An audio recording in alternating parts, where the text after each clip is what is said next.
पाहताय प्रहार टीव्ही, सत्यमेव व्रतम। दिल्ली दौऱ्यावर असलेले शिवसेनेचे पक्षप्रमुख उद्धव ठाकरे यांनी महाराष्ट्र नवनिर्माण सेनेबाबतच्या युती संदर्भात सूचक विधान केलंय। दिल्लीमध्ये पत्रकारांशी चर्चा करताना उद्धव यांना प्रश्न विचारण्यात आला असता दिल्लीतील म्हणजेच केंद्रीय नेतृत्वासंदर्भातील पक्ष प्रश्न आणि मुंबईच्या प्रश्नांवर मुंबईत बोलू अशी भूमिका घेतली। त्यानंतरही पत्रकारांनी राज यांच्या संदर्भात प्रश्न विचारल्यावर मात्र उद्धव ठाकरेंनी संभाव्य युती संदर्भात एक महत्त्वाचं विधान केलं। दिल्ली दौऱ्यादरम्यान उद्धव यांनी आज सकाळी दिल्लीतील 15 सफदरजंग लेन येथील खासदार संजय राऊत यांच्या निवासस्थानी पत्रकार परिषद घेतली। यावेळी त्यांनी अनेक विषयांवर भाष्य केलं। दिल्ली दौऱ्याबद्दल बोलताना दिल्लीत अधिवेशनात मी येत असतो, आपण भेटत असतो असं सांगताना हा नियमित दौरा असल्याचं म्हटले। तसेच इंडिया आघाडीची चर्चा झाल्यावर सांगतो, लोकसभेनंतर आम्ही पहिल्यांदाच भेटतोय असंही उद्धव म्हणाले। उपराष्ट्रपती पदाच्या निवडणुकी संदर्भातही उद्धव यांना विचारण्यात आलं। त्यावर जेव्हा उपराष्ट्रपती पदाचा उमेदवार जाहीर होईल तेव्हा शक्यता पडताळून पाहू असं सूचक विधान उद्धव ठाकरेंनी केलं। उपराष्ट्रपतींना तडकाफडकी का काढलं ते आता कुठे आहेत यावर चर्चा झाली पाहिजे असंही ठाकरे म्हणाले। उद्धव ठाकरेंप्रमाणेच उपमुख्यमंत्री एकनाथ शिंदे ही सध्या दिल्ली दौऱ्यावर आहेत। एकनाथ शिंदेंनी दिल्लीत पत्रकारांशी बोलताना केलेल्या टीकेवरून प्रश्न विचारला असता उद्धव ठाकरेंनी गद्दार हा गद्दार असतो, त्यांच्या मताला मी किंमत देत नाही असं म्हणत उत्तर देणं टाळलं। ते त्यांच्या मालकांना भेटायला आले असतील असा खोचक टोला ठाकरेंनी लगावला। ट्रम्प आपल्या देशाची थट्टा करतायत, खिल्ली उडवत आहेत, मग आपला देश चालवतोय कोण? मी म्हणालो होतो आज देशाला पंतप्रधान संरक्षण मंत्र्यांची गरज आहे, पण आजचे पंतप्रधान भाजपचे आहेत, हे भाजपचे प्रचार मंत्री आहेत असा टोला ठाकरेंनी मोदींचा थेट उल्लेख करत टाळत लगावला। राज ठाकरेंसंदर्भात प्रश्न विचारण्यात आला असता उद्धव ठाकरेंनी मुंबईच्या प्रश्नांवर मुंबईत बोलू असं विधान केलं। थोड्या वेळानं पुन्हा राज यांच्यासोबतच्या युती संदर्भात विचारण्यात आला असता कोणताही निर्णय घेण्यास आम्ही दोघं राज आणि उद्धव समर्थ आहोत असं उत्तर उद्धव ठाकरेंनी दिलंय। बिहारमध्ये मतदार याद्यांचा घोळ होतोय, देशात अघोषित NRC लागू झाली आहे का? दिल्ली आसाममध्ये आंदोलन झालं होतं, ईव्हीएमवर आमचा आक्षेप असताना आता व्हीव्हीपॅट काढण्याचा प्रयत्न आहे असं म्हणत उद्धव यांनी व्हीव्हीपॅटच्या निर्णयाला आमचा विरोध असल्याचं सूचित केलं। पाकिस्तान आपला शत्रू आहे, आम्ही यापूर्वी मॅच थांबवल्या होत्या, सुषमा स्वराज पण बोलल्या होत्या पाकिस्तान सोबत क्रिकेट खेळू नये।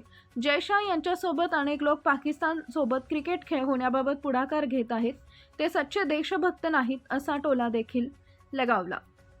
हा त्यांचा नियमित दौरा आहे आणि ते अधिवेशनासाठी दिल्लीत येत असतात। तसेच इंडिया आघाडीच्या बैठकीनंतर अधिक माहिती देतील असं त्यांनी नमूद केलं। लोकसभेनंतर इंडिया आघाडीच्या नेत्यांची ही पहिलीच भेट आहे।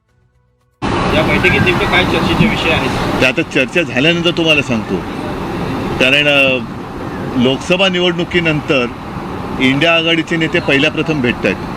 त्याच्यामुळे एक मध्ये आमची व्हिडिओ कॉन्फरन्स झाली, त्याच्यात काही संसदेच्या सत्राच्या निमित्ताने कोणते विषय घ्यायचे, काय विषय घ्यायचे तसे ते विषय होत आहेत। चर्चा आमच्या परीने करण्याचा प्रयत्न करतोय आणि आजसुद्धा वेगळे विषय कोणाला काही बोलायचे असतील बघू, समोर आल्यानंतर त्याच्यावरती आमचं मत व्यक्त करू। बिहारच्या निवडणुका जवळ आलेल्या, त्याचबरोबर महाराष्ट्रामध्ये स्थानिक स्वराज्य संस्था आणि महापालिकांच्या त्यावेळेला तिकडे महाराष्ट्रात आलं की या विषयाचं उत्तर देतो। उपराष्ट्रपती पदाच्या निवडणुकी संदर्भात चर्चा सुरू आहे।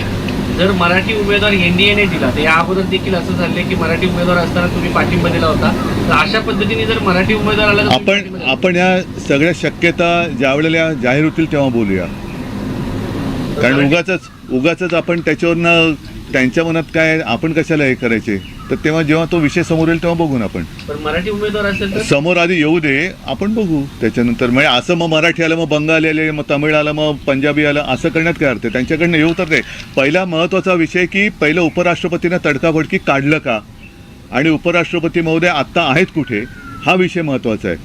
त्याच्यामुळे त्याच्यावरती चर्चा झाली पाहिजे आणि 2-3 वर्ष जे उपराष्ट्रपती राहिले ते आहेत कुठे ह्या मुद्द्यावरती चर्चा झाली पाहिजे। तर गेल्या वेळी तुम्ही त्यांना भेटला होता, तर आता काही विषय आहे का की ते भेटत होते विरोधी पक्षांच्या नेत्यांना? त्यामुळे मला काय माहिती नाही, त्याच्यानंतर आता भेटले तर मी बोलू शकेन, पण भेट घ्यायची झाली तर ते आहेत कुठे माहिती नाहीत। सर हिंदी में एक बार बोलेंगे कि जो आज इंडिया गठबंधन की बैठक होने वाली है उसमें आप मतदार मोहिमेमधून सुद्धा चर्चा सुरू आहे। आज राहुल गांधी क्या करूँ पहले मैं? नहीं क्या हो, उनका मराठी पूरा होने पूरा होने तो फिर पूरा बात हम हिंदी में करते कर देंगे। बिहार मध्ये देखील आता मतदारावरून गोंधळ सुरू आहे. दररोज आंदोलन होत आहे, संसद सुरू नाहीये, तर त्यावरती तुमची भूमिका काय आहे? बघा, आता मग मी याला तुमच्या प्रश्नाला धरून उद्याचा पण प्रश्न घेतो. एकूणच आता या निवडणुका प्रत्येक राज्याच्या त्यांच्या वेळेप्रमाणे होणार.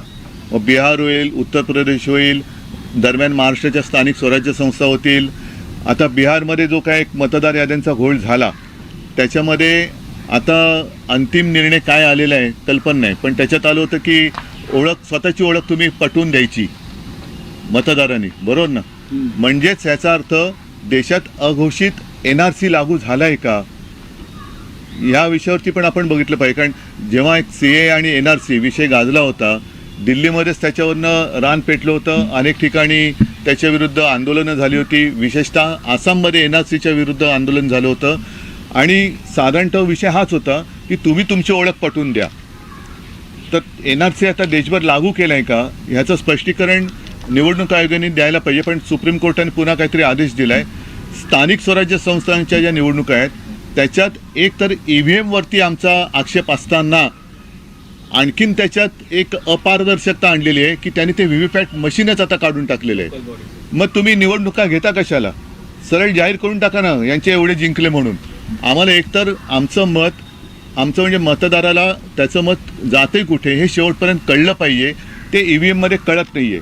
कारण बटन दाबलं जातं आहे, दिवा लागतो आहे, आवाज येतो आहे, ती रिसीट दिसते, पण ती रिसीट नंतर एकूण सगळ्या रिसीट काय मोजल्या जात नाहीत. आणि मत रजिस्टर कुठे होते आतमध्ये, रजिस्टर कसं होतं ते कळत नाही. बॅलेट पेपरवरती कसं होतं की शिक्का मारल्यानंतर ती उभी घडी घातली जायची, त्याच्यामुळे शाई जरी ओली असली तरी जास्तीत जास्त त्याच उमेदवाराच्या नावावरती ती शाही थोडीशी उमटायची. पण मत कुठे माझं मी दिलं आहे हे शेवटपर्यंत कळत होतं, ते EVMमध्ये कळत नाही आहे. आणि त्याच्यात आणखीन आता VVPAT काढतायत. मग तुम्ही निवडणुका घेण्याचा फार्स करता कशाला? निवडणुका न घेता सरळ घोषणा करून टाका ना. उद्धवजी राज ठाकरे यांच्या संदर्भात पण चर्चा होणार आहे का? कारण नाही, मला काय माहिती नाही. आणि त्याच्यावर चर्चा करण्याची दुसऱ्याला कोणाला गरज नाही. काँग्रेसची भूमिका दुसऱ्या कोणाला त्याच्यावर चर्चा करण्याची गरज नाही. आम्ही आमची भूमिका ठरवायला आम्ही समर्थ आहोत. उद्धवजी, योगायोग असा आहे की तुम्ही दिल्लीत आहात आणि त्यावेळेस राज्याचे उपमुख्यमंत्री एकनाथ शिंदे त्यांना ते त्यांनी काल अमित शहा आणि नरेंद्र मोदींची भेट घेतली. बघा, मला त्यांचं असं म्हणणं आहे की आम्ही जे दुसरे म्हणजे तुम्ही जे आलेले आहात ते ज्यांनी बाळासाहेबांनी ज्यांना विरोध केला त्या मार्गाने ते निघालेले आहेत आणि आम्ही लोककल्याणकारी मार्गाकडे निघालेलो. त्यांचं एवढे ते त्यांचा विचार किंवा त्यांच्या याला उत्तर देण्या एवढे ते काय महान नाहीत. शेवटी गद्दार हा गद्दार असतो, त्याच्यामुळे गद्दाराच्या मताला मी काही किंमत देत नाही. पण ज्या त्यांना ठीक आहे, घ्याव्या लागतात. उद्धवजी त्यांच्या मालकाला ते भेटायला आले असतील तर त्यांच्या मालकाला ते भेटायला आले असतील तर आपण त्याच्यावर काय बोलू शकतो? सर, तुम्ही इंडिया ब्लॉकचे पार्ट आहात. दोन्ही ठाकरे ब्रदर्स एकत्र आल्यानंतर तुम्ही पहिल्यांदा राजधानी दिल्लीत आलात. तर जेव्हा इंडिया ब्लॉकची बैठक होणार त्यात मी उत्तर दिले नाही, पण त्यात म्हणजे ठीक आहे, पुढे हे होणार का? एक विषय जो अतिशय महत्त्वाचा आणि गाजतोय सकाळपासून तो म्हणजे ट्रम्प टॅरिफ संदर्भातला. आता 50% ट्रम्प टॅरिफ आपल्याला लागू होणार आहे. सिंदूर असेल किंवा आता जे ट्रम्पनी लागू केलेलं टॅरिफ असेल, पंतप्रधान यावरती कुठेच बोलताना दिसत नाही. आज तुम्ही आला तर बोलता जाणार. तुमचा प्रश्न हा देशाच्या दृष्टीने खूप महत्त्वाचा प्रश्न आहे. कारण ह्याचा फटका हा सर्वसामान्यांना पण बसणार आहे. ट्रम्प आपल्या देशाची म्हणजे मोदींची अक्षरशः थट्टा करतायत, खिल्ली उडवत आहेत आणि आपण त्यांना अजिबात एक अवाक्षराने सुद्धा उत्तर देऊ शकत नाही आहोत. त्यांना जाब विचारणं तर सोडाच, पण त्यांना एका अक्षराने काही उत्तर देऊ शकत नाही आहोत. शेवटी आपला देश, आपल्या देशाचं सरकार चालवतोय कोण? देशाचं सरकार चालवतोय कोण? आणि म्हणून तुमच्या कदाचित आठवणीत असेल की शिवसेनेचा वर्धापन दिन जेव्हा झाला 19 जूनला, त्यावेळेला मी माझं एक मत व्यक्त केलं होतं की आज आपल्या देशाला पंतप्रधानांची गरज आहे, आपल्या देशाला परराष्ट्र मंत्र्यांची गरज आहे, संरक्षण मंत्र्यांची गरज आहे, गृहमंत्र्यांची गरज आहे. आजचे जे पंतप्रधान, गृहमंत्री, संरक्षण मंत्री आहेत ते भाजपाचे आहेत. कारण ते प्रचारामध्ये जातात. अगदी सिंदूर म्हणजे पेहलगामचा हल्ला झाल्यानंतरसुद्धा मोदीजी आले, पंतप्रधान म्हणून देशाचे असते तर ते पेहलगामला गेले असते, पण ते बिहारला गेले. त्याच्यामुळे हे सगळे भाजपाचे प्रचार मंत्री आहेत. एकूणच हे सरकार अपयशी, असफल आणि असहाय्य आहे. यांना कोणती परराष्ट्र नीती नाही, परराष्ट्र नीती यांची पूर्णपणाने अपयशी ठरलेली आहे. कोणतेही असं खंबीर धोरण नाही. म्हणजे एकदा अमेरिका तिकडनं डोळे वटारत असताना आपले मला वाटतं हे कुठे गेले डोवल, रशिया, पंतप्रधान चीनला चाललेत. आता असं म्हणतात, मला माहिती नाही, तुमच्याकडे माहिती असेल की चीनबरोबरचे संबंध हे सुद्धा त्यांच्या मित्रासाठी काहीतरी नवीन दरवाजे उघडतात की काय. पण हे केवळ मित्रासाठी बघताना देशाची वातावत होते. त्याच्याकडे आपल्या सरकारने लक्ष दिलं पाहिजे. आणि एकूणच परत सांगतो की हे सर्वच बाबतीत विशेषतः परराष्ट्र नीतीमध्ये पूर्णपणे अपयशी ठरलेलं सरकार आहे. सर, क्रिकेट खेळलं जाते पाकिस्तानसोबत मात्र क्रिकेट खेळलं जाणार आहे, त्याला कुठे विरोध होताना पाहायला मिळत नाही सरकारकडनं. एकीकडे ऑपरेशन सिंदूर बद्दल बोलायचं, क्रिकेटचे सामने नाही, हे या सरकारला काही तशी नीतिमत्ता राहिलेलीच नाही आहे. म्हणजे पाकिस्तान आपला दुश्मन आहे जे शिवसेना प्रमुख सांगायचे, तेव्हा इकडे दिल्लीमध्ये सुद्धा आम्ही मॅच रोखली होती, मुंबईमध्ये रोखली होती की जोपर्यंत दहशतवादी कारवाया पाकिस्तान थांबवत नाही तोपर्यंत पाकिस्तानसोबत कोणतेही संबंध ठेवता कामा नयेत. आणि माझ्या आठवणीप्रमाणे सुषमा स्वराज पण याबद्दल बोलल्या होत्या की आपण पाकिस्तानची क्रिकेट खेळता कामा नये. यांना हे मतलबाचं बघतात. म्हणजे आपल्या इकडे आम्हाला, म्हणजे आपल्याला सगळ्यांना देशप्रेमाचे सगळे धडे देतात आणि हे स्वतः म्हणजे अगदी जय शाह सकट आमच्या इथल्या पण मंत्र्यांची आणि इतरसुद्धा मंत्र्यांची मुलं बाळं दुबईला जाऊन पाकिस्तानबरोबरचा क्रिकेट सामना एन्जॉय करतात. हे देशभक्त असू शकत नाही. हे सच्चे देशभक्त नाहीत. देशभक्तीची जर व्याख्या करायची असेल तर सच्चा देशभक्ताने पाकिस्तान जोपर्यंत आपल्यासोबत ज्या दहशतवादी कारवाई करतो त्या थांबवत नाहीत तोपर्यंत पाकिस्तानबरोबर कोणतेही संबंध ठेवू नयेत. आणि ते ठेवणार नसेल तो सच्चा देशभक्त आहे.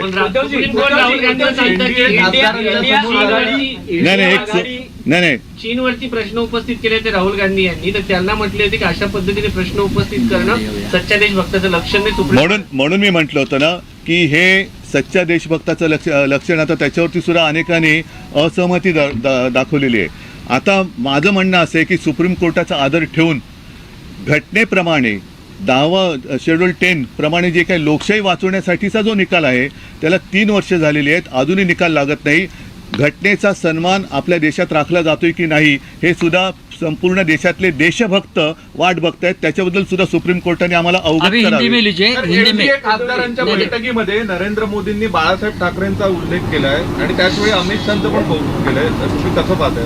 नाही, मी काय बघत नाही त्याच्याकडे. इंडिया आघाडी विखुरलेली दिसते आहे.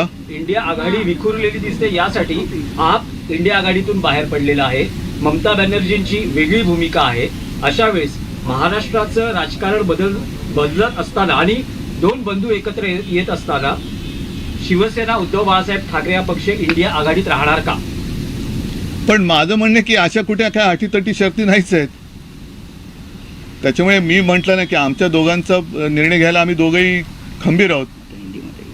ठीक है, दूसरी हिंदी में बोलिए, अभी हो गया, बाद में करना, बस हो गया, आप हिंदी की बात करिए. अमेरिका ने जो टैरिफ भारत पे लगाया है उसके बाद प्रधानमंत्री का एक बयान आया है. उन्होंने कहा है कि देश में किसानों को सबसे ऊपर रखा जाएगा और किसान हित के लिए हमेशा देश काम करेगा. अच्छा. और उन्होंने ये भी कहा है कि देश में कोई कॉम्प्रोमाइज नहीं होगा. तो 2-3 साल यहाँ जो किसान दिल्ली आना चाहते थे उनको रोका गया. 6 महीने 8 महीने कई सारे किसान, ना उन्होंने गर्मी की परवाह की, ना बारिश की ना सर्दी की परवाह की. उसमें कुछ किसान तो बेचारे मर गए. तब किसान आपको याद नहीं आए? अब किसान की याद आ रही है. तब अब जो सारे लोग कहते हैं कि मैं तो किसान का बेटा हूँ, मैं तो किसान का बेटा हूँ, तो ये सब बेटे उस वक्त कहाँ गए थे जब उनके किसान के बेटे मतलब जब उनके पिताजी अनशन पर बैठे थे, दिल्ली आने नहीं दिया, उनके ऊपर बंदूकें रोकी गई. बीच में काय त्याला म्हणतात किले भी खेळायला काय म्हणतात हिंदी, किलेच, वो भी डाल दिए, दीवारें खड़ी कर दी. और उनको नक्सलवादी कहा गया. तब आपको किसान की याद नहीं आई. तो ये सब झूठापन आहिस्ते आहिस्ते इनका नकाब फटते जा रहे, दिन ब दिन बेनकाब होते जा रहे और असली चेहरा उनका अब सामने आने लगा है. इंडिया ब्लॉक के बाद बैठक होनी है दिल्ली में सर. लंबे समय के बाद इंडिया गठबंधन की बैठक होने जा रही है. इस बीच आप लोग दोनों भाई भी एक साथ आए हैं. क्या दोनों साथ में जाएंगे वहाँ पे राहुल गांधी के पास?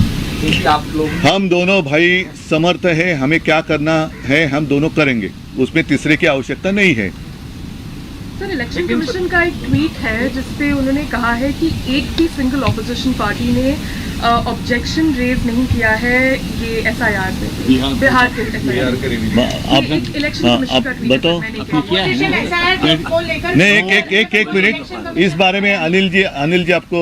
बिहार राज्य में जो एसआईआर हो रहा है उसके बाद में जो 65 लाख मतदाताओं को इस सूची से निकाला गया है उसके कारण उन्होंने दिए हैं, और उनका ये कहना है कि वहाँ पे 3 से 4 हज़ार मतदाता स्वयं आए हैं, लेकिन 1.6 जो BLS पार्टी के तरफ से रहते हैं, जो पॉलिटिकल पार्टीज अपॉइंट करते हैं, उनमें से कोई ऑब्जेक्शंस या कोई भी उस तरह का एक्सेप्शन लिया नहीं गया है।